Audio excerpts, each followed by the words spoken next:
राजा हरवीर सिंह राठौड़ रणगढ़ रियासत के सबसे वीर और न्यायप्रिय शासक माने जाते थे।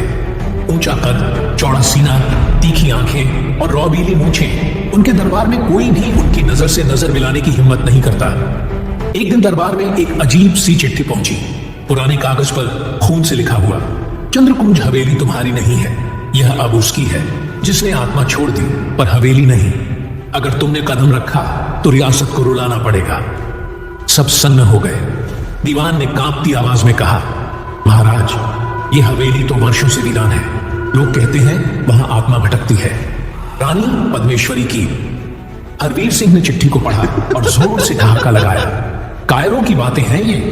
एक राजा ना तो डरता है ना भागता है। कल ही मैं चंद्रकुंज हवेली में प्रवेश करूंगा। रात का समय। रणगढ़ महल का निजी कक्ष। रानी चारुमती, राजा की धर्मपत्नी, चिंतित थी। स्वामी, मैंने सुना है उस हवेली में जो गया लौट कर नहीं आया, कृपया न जाइए। राजा मुस्कुराए। डर से जीतना ही तो मेरा धर्म है। कल सुबह तुम मुझे विजयी देखोगे और हवेली को रियासत में मिलाया जाएगा। अगले दिन सूर्योदय राजा अपने 10 विश्वस्त सैनिकों, सेनापति अर्जुन सिंह और एक वृद्ध तांत्रिक भैरवनाथ के साथ चंद्रकुंज हवेली पहुंचे।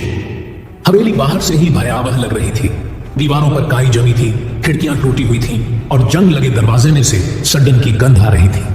भैरवनाथ ने धीमे स्वर में कहा, राजन, ये स्थान शुद्ध नहीं है। मुझे यहां बलि की गंध आ रही है। राजा ने तलवार निकाली और कहा, अगर कोई आत्मा है तो वो मुझसे मिल सकती है।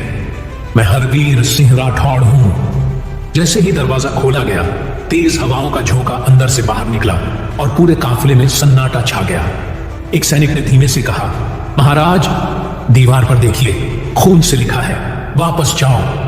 राजा ने उसे झिड़कते हुए कहा, कायरता से मौत आती है, साहस से विजय। सभी अंदर प्रवेश करते हैं और दरवाजा अपने आप बंद हो जाता है।